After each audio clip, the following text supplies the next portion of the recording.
Join me as I check out the edible flowers that are currently blooming in my garden.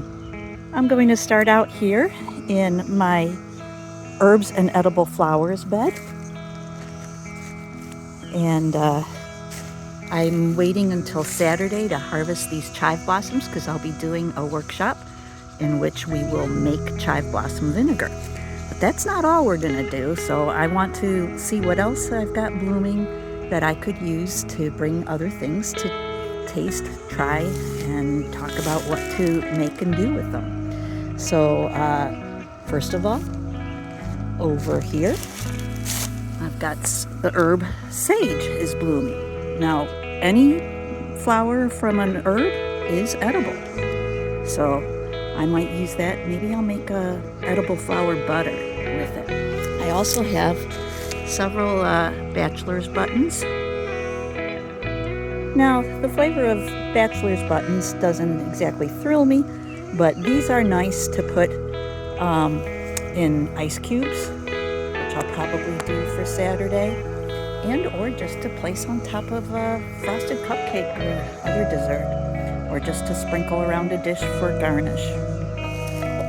Outside of my herbs and edible flowers bed, I have other things that are growing and blooming that are edible. And here are a couple things that would be great to go in a salad.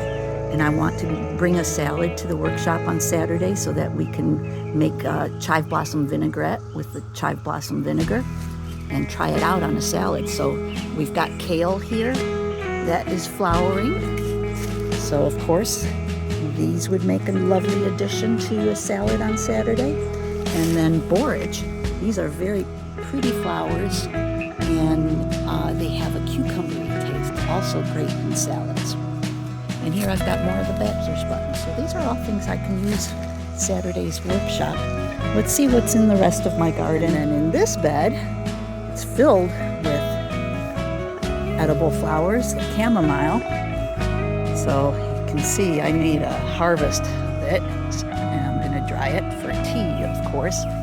But you can also use it to garnish things. And these plants here are in the dianthus family, and dianthus, especially carnations and pinks, is edible. Out here in the Mackinac Island garden, I've got lavender here. I still have to cut off some of last year's dried growth, but it is starting to bloom here. And then not quite blooming yet, but getting ready to bloom soon is this Oh So Easy rose. It makes a lot of beautiful clusters of tiny, tiny little roses. Very cute. Out here in the Shakespeare Street garden, I've got a really wonderful, huge lavender plant. It loves the limestone by it. So again, lots of lavender flowers coming along for later. My knockout rose has put on a good flush of blooms, but they're starting to fade now.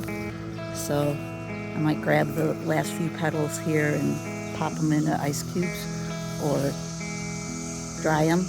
But I'm hoping for the next workshop, when we do crystallized flowers, I will have super fresh ones that we will coat in sugar and preserve that way for lovely desserts. I have a patch of violets in the back of the garden here, as they like the shade, but they have stopped blooming. But I did manage to crystallize some of them back when they were blooming.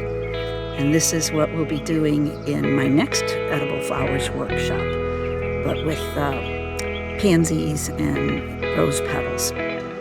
This is a great way, coating them with sugar will preserve them.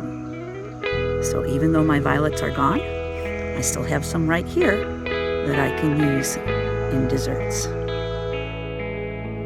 So join me for one of these enchanting edible flowers workshops at Locavore Farm.